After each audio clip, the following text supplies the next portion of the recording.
Assalamualaikum warahmatullahi wabarakatuh. Selamat datang lagi di channel saya, Bapak Ibu Kader BKB, Bapak Ibu Petugas Lapangan KB. Ini adalah video terakhir pertemuan kelompok BKB, maksudnya pertemuan kelompok umur. Nah, video kali ini saya akan menampilkan lembar balik untuk pertemuan kelompok umur 5-6 tahun. Sebagaimana Bapak Ibu ketahui bahwa pertemuan BKB itu dibagi di beberapa kelompok umur, 0-1, 1-2, 2-3, 3-4, 4-5, dan ini 5-6 tahun. Nah, kelompok umur 5-6 tahun ini adalah kelompok umur dengan stimulasi yang lebih banyak ke motorik kasar, karena kelompok umur 5-6 tahun ini adalah kelompok umur yang sudah memasuki usia prasekolah. Jadi bagaimana bentuk-bentuk stimulasi yang nantinya Bapak Ibu lakukan atau apa saja yang Ibu sampaikan di pertemuan kelompok umur ini nantinya, berikut lembar baliknya. Yuk kita lihat. Baik Ibu-Ibu Kader, jadi ini adalah penampakan lembar balik 5-6 tahun. Jadi ini adalah kelompok umur terakhir di Bina Keluarga Balita. Jadi ibu-ibu kader nanti menyampaikan ke orang tua balita yang punya anak di lingkungannya masing-masing dan ikut kelompok BKB. Nanti dikumpulkan yang kelompok umur 5-6 tahun dan menyampaikan isi dari lembar balik ini. Jadi ada beberapa kali pertemuan di kelompok umur 5-6 tahun ini. Nah, di pertemuan pertama, ibu-ibu nanti akan berbicara tentang motorik kasar. Jadi pada motorik kasar ini nanti akan ada beberapa hal yang disampaikan. Pertama, untuk menstimulasi bagaimana anak berdiri satu kaki bergantian selama 10 detik. Terus berjalan jinjit, mundur sepanjang 2 meter dan berlari cepat dengan stabil. Jadi ini nanti yang harus distimulasi di pertemuan pertama. Nah, bagaimana cara menstimulasinya? Nanti untuk berdiri dalam satu kaki bergantian selama 10 detik.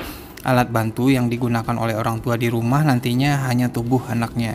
Bentuk kegiatannya adalah latih anak berdiri pada satu kaki secara bergantian masing-masing selama 10 detik. Dan manfaatnya adalah untuk melatih keseimbangan dan kekuatan otot dan alas kaki. Yang kedua, melatih untuk berjalan jinjit sepanjang 2 meter mundur. Alat bantunya sama, masih tubuh si anak. Kegiatannya adalah latih anak untuk berjalan jinjit mundur sejauh 2 meter. Nah, manfaatnya adalah melatih keseimbangan dan kekuatan otot alas kaki. Yang ketiga adalah melatih anak berlari cepat dengan stabil. Alat bantunya ya sepatu olahraga ya tentunya, kaos kaki. Kegiatannya adalah buat lomba lari untuk anak-anak bersama teman sebayanya. Nah, manfaatnya adalah konsentrasi, melatih keseimbangan, melatih kompetisi sehat dan mengenal aturan. Nah, jadi itu dia di pertemuan pertama. Untuk pertemuan selanjutnya, ibu-ibu masih berbicara tentang motorik kasar. Nah, di motorik kasar pada pertemuan kedua ini yang akan distimulasi adalah melatih anak untuk melompat ke depan, yang kedua melompat mundur 5 kali, yang ketiga main lompat tali 10 kali. Nah, bagaimana cara menstimulasinya? Nanti ibu-ibu sampaikan ke orang tua yang ikut BKB di kelompok 5-6 ini. Melompat ke depan, alat bantu yang digunakan adalah tempat yang agak luas, kertas, balok, atau tali. Nah, jenis kegiatannya adalah ajak anak untuk melewati kertas atau balok yang diletakkan di lantai, tirukan gerak kelinci atau kodok, meloncat-loncat seperti itu. Nah, manfaatnya adalah untuk melatih konsentrasi dan kekuatan otot panggul. Yang kedua adalah melompat mundur 5 kali. Alat bantunya adalah kapur untuk buat pola di lantai. Jenis kegiatannya adalah mengajak anak melompat mundur 5 kali berturut-turut. Manfaatnya adalah melatih konsentrasi anak, melatih koordinasi gerak, dan memperkuat tulang kaki. Yang ketiga, pada pertemuan kedua ini lompat tali 10 kali. Alat bantunya tali atau karet gelang, bisa juga ibu-ibu sampaikan ke orang tua yang punya anak. Atau kalau di tempat BKB ibu-ibu sudah ada PAUD-nya, sudah terintegrasi dengan PAUD. Nah, bisa nanti dipraktekkan di PAUD-nya. Jadi kegiatannya adalah ajak anak melompat dengan menggunakan tali. Manfaatnya adalah menguatkan jantung, otot, dan tulang kaki, serta melatih koordinasi. Selanjutnya, pada pertemuan berikutnya, ibu-ibu nanti akan menyampaikan motorik kasar lagi. Nah, di pertemuan kali ini stimulasi yang nantinya akan dilakukan oleh orang tua di rumah adalah lompat satu kaki sejauh 3 meter, terus lari menendang bola dan lempar tangkap bola. Nah, apa yang harus dilakukan oleh orang tua di rumah? Nanti ibu-ibu kader menyampaikan untuk lompat satu kaki sejauh 3 meter, alat bantunya adalah kotak-kotak di lantai, bisa dilukis atau bisa menggunakan ubin. Kalau tempat pertemuan atau rumahnya masing-masing sudah ada ubinnya. Kalau enggak ya silahkan dilukis di lantai atau di tanah juga menggunakan ranting, itu bisa juga digunakan. Kegiatannya adalah beri kesempatan anak untuk melakukan engklek sejauh 3 meter. Manfaatnya adalah koordinasi mata dengan tubuh, melatih keseimbangan, dan melatih melompat tinggi secara bertahap. Selanjutnya adalah lari sambil menendang bola. Alat bantunya bola. Kegiatannya adalah ajak anak berlari ke depan sambil menendang bola. Manfaatnya adalah koordinasi mata dan kaki, melatih keseimbangan untuk memperkuat otot kaki. Selanjutnya menstimulasi dengan lempar tangkap bola secara terarah. Alat bantunya masih bola. Kegiatannya adalah ajak anak main bersama, lempar tangkap bola ke arah teman secara bergantian. Manfaatnya adalah koordinasi mata dan kaki, melatih keseimbangan, serta memperkuat otot kaki dan lengan. Di pertemuan selanjutnya, ibu-ibu nanti akan menyampaikan tentang motorik halus. Nah, di pertemuan kali ini motorik halus yang nantinya distimulasikan ke anak-anak di rumah, yaitu mampu mengikat tali sepatu sendiri, membangun menara dari 12 balok. Nah, cara menstimulasinya seperti ini. Untuk mengikat tali sepatu sendiri, alat bantunya tentunya sepatu yang ada talinya. Kegiatannya adalah lomba mengikat tali sepatu, beberapa anak bikin lombanya. Nah, semua sepatu dipisah dari pasangannya, terus ajak anak mencari pasangan dan mengikat tali sepatunya. Manfaatnya adalah untuk melatih kemandirian, melatih ketekunan, melatih anak untuk percaya diri, dan melatih untuk disiplin. Selanjutnya adalah membangun menara dari 12 balok. Alat bantunya adalah balok-balok. Kegiatannya adalah ajak anak untuk membangun menara dari 12 balok. Manfaatnya adalah koordinasi tangan dan mata, koordinasi otak kiri dengan tangan kanan, dan melatih konsentrasi si anak. Di pertemuan selanjutnya masih berbicara tentang motorik halus. Nah, di pertemuan kali ini nanti yang disampaikan adalah melipat kertas secara diagonal, memegang pensil dengan tepat, dan mewarnai agar tidak keluar dari garis. Untuk melipat kertas secara diagonal, alat bantunya adalah kertas berwarna. Kegiatannya adalah beri kesempatan anak untuk melipat sampai berbentuk benda, ajari anak melipat dengan jari-jarinya. Manfaatnya adalah melatih konsentrasi, melatih keseimbangan gerak mata dan tangan, melatih otot dan kelenturan jari. Selanjutnya melatih anak untuk memegang pensil dengan benar. Alat bantunya pensil dan kertas. Kegiatannya adalah ajari anak untuk memegang pensil dengan tepat dan latih menggunakannya untuk menggambar atau menulis. Manfaatnya adalah untuk melatih koordinasi mata dengan tangan, melatih kemandirian, melatih ketekunan, dan melatih kepercayaan diri. Selanjutnya mewarnai tidak keluar dari garis. Alat bantunya buku gambar atau mewarnai, pensil warna atau krayon. Kegiatannya adalah minta anak untuk mewarnai agar tidak sampai keluar garis. Misalnya dibuatkan pola atau ada gambar-gambar yang belum berwarna, silahkan diajak anak untuk mewarnainya. Manfaatnya adalah untuk melatih konsentrasi, melatih gerak tangan dan jari agar lebih terampil dalam memegang alat tulis. Kita lanjut ke pertemuan berikutnya. Di pertemuan berikutnya, ibu-ibu masih berbicara tentang motorik halus. Nah, di pertemuan kali ini nanti stimulasi yang harus dilakukan oleh orang tua di rumah adalah meniru huruf besar yang mudah, terus menebalkan huruf kecil, terus meniru huruf kecil yang sulit. Stimulasinya yang harus dilakukan adalah untuk meniru huruf besar yang mudah. Alat bantunya tentu saja pensil, kertas yang sudah ditulisi huruf kapital, atau kalau ibu-ibu punya modal misalkan ada tuh dijual di toko-toko huruf-huruf yang masih dalam bentuk titik-titik. Nah, nanti diajarkan anaknya untuk mengikuti pola yang ada di situ, pola huruf ya ibu-ibu. Nah, kegiatannya mintalah anak untuk menulis sesuai dengan huruf-huruf yang ada di kertas. Manfaatnya adalah melatih konsentrasi, melatih keterampilan jari. Untuk menebalkan huruf kecil, alat bantunya sama, masih pensil, kertas yang sudah ditulisi huruf-huruf kecil. Nah, kegiatannya beri kesempatan anak untuk menebalkan huruf-huruf tersebut. Manfaatnya adalah melatih konsentrasi, melatih keterampilan jari. Selanjutnya meniru huruf kecil yang sulit. Alat bantunya adalah pensil, kertas yang sudah ditulisi huruf-huruf kecil. Kegiatannya latih anak untuk menulis huruf kecil dengan meniru huruf yang sudah ditulis atau dari kertas gambar. Nah, manfaatnya sama, melatih konsentrasi dan melatih jari-jari tangan.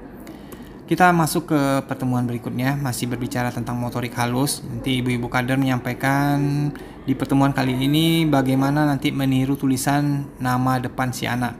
Terus menuliskan nama sendiri, selanjutnya menggambar orang dengan 6 bagian.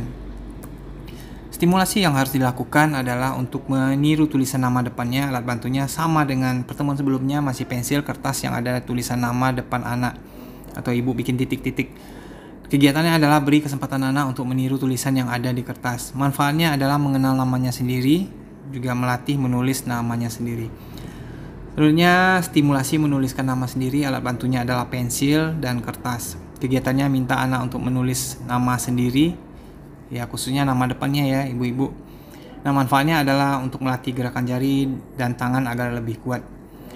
Selanjutnya menggambar orang dengan 6 bagian. Alat bantunya masih kertas dan pensil. Kegiatannya adalah melatih anak menggambar orang dengan 6 bagian. Ada kepala, badan, tangan kanan, tangan kiri, kaki kanan, dan kaki kiri. Manfaatnya adalah bisa menggambar orang dan bisa menggambar anggota keluarga. Itu manfaatnya. Kita masuk ke pertemuan selanjutnya, masih motorik halus. Nah, di pertemuan kali ini nanti akan menstimulasi menggambar bangun datar serta menggunting bentuk bangun. Stimulasi yang harus dilakukan adalah untuk menggambar bangun datar. Alat bantunya adalah kertas dan pensil. Kegiatan stimulasinya adalah ajari anak membuat 3, 4, 5 titik lalu dihubungkan menjadi segitiga atau persegi atau belah ketupat atau bintang. Manfaatnya adalah melatih konsentrasi, keterampilan jari tangan. Selanjutnya menggunting bentuk bangun. Alat bantunya adalah gunting, kertas yang digambari dengan bidang datar. Bentuk kegiatannya adalah beri anak kesempatan untuk menggunting bentuk bangun tersebut. Manfaatnya sama untuk melatih konsentrasi dan melatih koordinasi kedua tangan. Pada pertemuan selanjutnya, Bapak Ibu nanti akan menyampaikan komunikasi pasif. Jadi di komunikasi pasif ini nanti kita akan menyampaikan bagaimana menstimulasi mengikuti perintah yang kompleks dan melengkapi kalimat sederhana. Bentuk stimulasi yang nantinya Bapak Ibu sampaikan adalah pertama, untuk mengikuti perintah yang kompleks, alat bantunya adalah benda-benda yang ada di sekitar. Kegiatannya adalah mintalah anak untuk mengikuti beberapa perintah, misalnya cuci kaki dan tangan, sikat gigi, ganti baju yang bersih, lalu tidur. Nah, manfaatnya adalah untuk meningkatkan konsentrasi dan daya ingat si anak. Selanjutnya, untuk melengkapi kalimat sederhana. Alat bantunya adalah orang tuanya sendiri. Kegiatannya adalah buat kalimat sederhana, terus mintalah anak untuk melengkapinya. Misalnya sebelum makan adik harus apa, ditanyakan, si anaknya harus menjawab. Manfaatnya adalah untuk memperlancar komunikasi dan melatih keberanian menjawab sebuah pertanyaan. Di pertemuan berikutnya masih berbicara tentang komunikasi pasif, yaitunya melatih bernyanyi dan membedakan huruf-huruf. Bentuk stimulasinya adalah untuk bernyanyi. Alat bantunya tentu saja lagu-lagu dan alat musik. Ya, lagu-lagu yang sesuai dengan anak-anak ya Bapak Ibu. Kegiatannya adalah ajak anak menyanyi lagu anak-anak bersama atau menirukan lagu yang ada di radio atau televisi. Manfaatnya adalah agar anak bisa merangkai kata dengan lagu. Selanjutnya membedakan bunyi huruf. Alat bantunya adalah buku cerita, lagu, gambar huruf.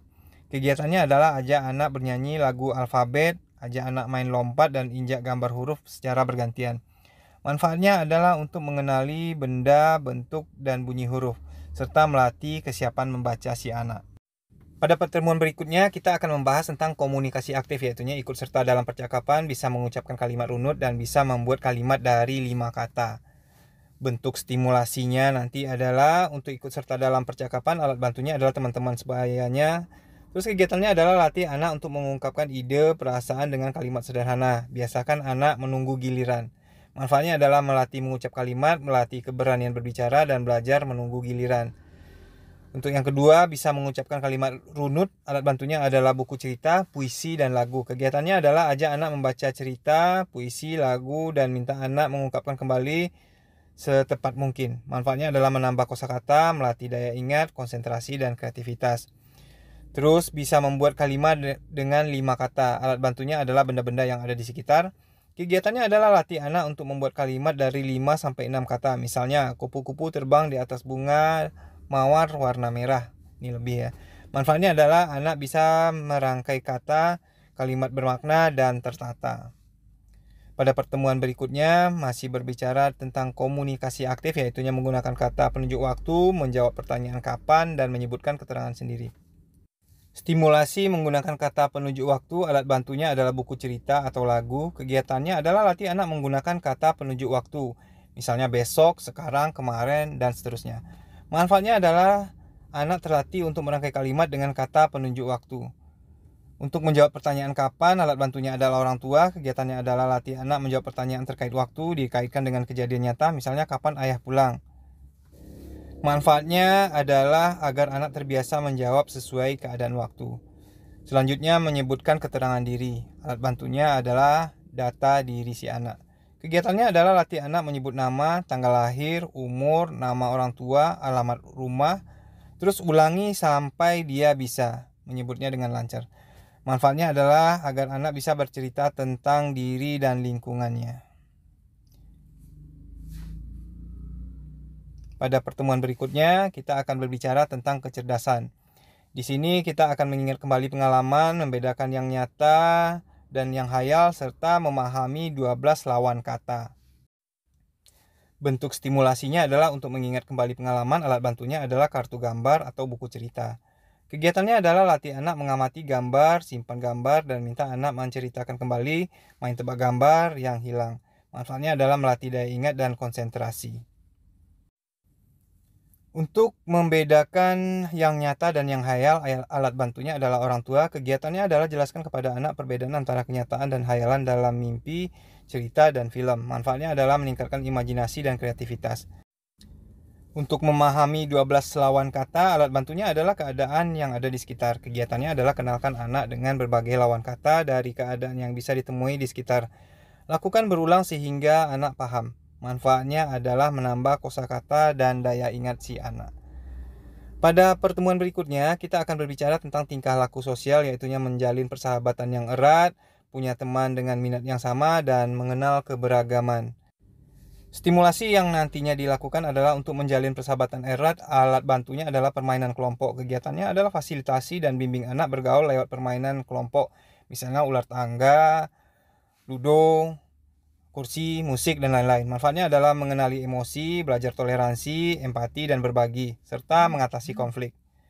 Terus punya teman dengan minat yang sama. Alat bantunya adalah aneka mainan. Kegiatannya adalah beri anak berbagai macam mainan. Anak-anak akan berkelompok sesuai minat masing-masing. Manfaatnya adalah mengidentifikasi diri dan orang lain serta melatih bekerja sama. Untuk mengenal keberagaman atau mengenal keragaman, alat bantunya adalah buku cerita tentang berbagai daerah. Kegiatannya adalah ceritakan dongeng dari berbagai daerah, kenalkan pada anak tentang keanekaragaman suku dan budaya. Manfaatnya adalah untuk belajar menghargai perbedaan, cinta Tuhan, dan segala ciptaannya. Juga untuk melatih kepada anak-anak untuk menumbuhkan rasa cinta tanah air dan melatih untuk saling menghargai satu sama lain. Pertemuan berikutnya kita akan berbicara tentang tingkah laku sosial, yaitunya mengenali baik buruk, mengikuti kegiatan sesuai aturan, dan minta maaf bila salah. Bentuk stimulasi yang nantinya disampaikan adalah untuk mengenali baik dan buruk. Alat bantunya tentunya buku cerita agama dan budaya. Kegiatannya adalah melakukan kegiatan ibadah bersama sesuai dengan agama dan kepercayaan masing-masing, berdoa dan mengucapkan salam, serta memberi contoh teladan. Manfaatnya adalah agar anak memahami mana yang baik dan yang buruk dengan dasar agama dan budaya. Untuk mengikuti kegiatan sesuai aturan, alat bantunya adalah aturan bersama. Kegiatannya adalah beri anak kesempatan untuk mengikuti kegiatan kelas, dorong agar bersemangat, terus ikuti semua aktivitas sesuai dengan aturan. Manfaatnya adalah untuk mengenali aturan dan membangun kebersamaan. Meminta maaf bila salah, alat bantunya adalah aturan dan norma. Kegiatannya adalah biasakan anak untuk meminta maaf bila melakukan kesalahan atau melakukan pelanggaran terhadap sebuah aturan, sengaja atau tidak sengaja. Manfaatnya adalah melatih jiwa kesatria, mengakui kesalahan, dan melatih kesabaran. Di pertemuan berikutnya, kita masih berbicara tentang tingkah laku sosial, yaitunya bekerja sama dengan kelompok dan menolong teman. Untuk bekerja sama dalam kelompok, alat bantunya adalah alat permainan kelompok. Kegiatannya adalah ajak anak dalam permainan yang membutuhkan kerjasama kelompok supaya bisa menang, seperti dalam bermain sepak bola atau perlombaan lainnya. Manfaatnya adalah untuk melatih kerjasama dan mengikuti aturan yang ada. Untuk menolong teman, alat bantunya adalah alat permainan kelompok juga. Kegiatannya adalah ajarkan anak untuk membantu temannya yang membutuhkan bantuan saat sedang bermain. Misalnya ada yang terjatuh dan sebagainya. Manfaatnya adalah melatih empati anak dan kasih sayang dengan teman-temannya. Di pertemuan terakhir, kita akan berbicara tentang menolong diri sendiri, yaitunya mandi dan buang air besar sendiri, berpakaian lengkap sendiri, dan berani menghadapi situasi baru. Nah, untuk mandi dan buang air sendiri, alat bantunya tentu saja air, gayung, sabun, dan handuk. Ini sudah pernah dibahas di pertemuan kelompok umur sebelumnya. Ya, kegiatannya ajari anak yang terkait dengan kegiatan mereka di kamar mandi. Manfaatnya adalah untuk melatih kemandirian dan kebersihan. Untuk berpakaian lengkap, alat bantunya sama pakaian yang berkancing, sepatu bertali. Kegiatannya latih anak untuk berpakaian sendiri, manfaatnya sama untuk melatih kemandirian. Nah, untuk melatih anak berani menghadapi situasi baru, alat bantunya adalah tempat dan situasi baru. Misalnya sekolah atau tempat-tempat yang ada teman-teman sebayanya tapi baru mereka ketahui. Kegiatannya adalah ajak anak ke tempat baru tersebut yang berbeda, kenalkan dengan macam-macam situasi, beri kesempatan beradaptasi, dan manfaatnya adalah melatih kemandirian dan keberanian agar bisa beradaptasi dengan situasi yang baru tersebut. Ya, itu dia tadi penampakan dari lembar balik kelompok umur 5-6 tahun. Jadi ibu-ibu bisa menggunakan lembar balik ini untuk menstimulasi anak dengan kelompok usia 5-6 tahun. Bagi ibu-ibu kader, ini dijadikan modal untuk penyuluhan di kelompok BKB-nya masing-masing. Jadi ibu-ibu silahkan dipraktekkan di kelompok BKB-nya masing-masing, atau bagi ibu-ibu yang tidak ikut kelompok BKB silahkan dipraktekkan kepada anaknya masing-masing. Jadi ini adalah upaya kita untuk menstimulasi anak agar mereka tumbuh dengan baik. Ya, untuk tumbuh dengan baik tidak hanya menggunakan lembar balik ini ya, tentu saja banyak metode-metode lain yang bisa Bapak Ibu gunakan di rumah masing-masing. Ini adalah salah satu metode yang kita gunakan untuk membantu ibu-ibu dalam menstimulasi anak balitanya. Oke, sekian dulu video kali ini, mudah-mudahan bermanfaat. Walaupun hanya sedikit, cuman menampilkan gambar-gambar yang mudah-mudahan bisa membantu ibu-ibu yang tidak punya lembar balik di kelompok BKB-nya. Silahkan digunakan video ini untuk menjadi bahan penyuluhan di kelompok BKB-nya masing-masing. Sekian dulu video kali ini. Sekali lagi saya ucapkan semoga bermanfaat. Maafkan kalau ada yang salah, silahkan dikoreksi. Oke, sekian dulu. Sampai ketemu lagi di video berikutnya. Assalamualaikum warahmatullahi wabarakatuh.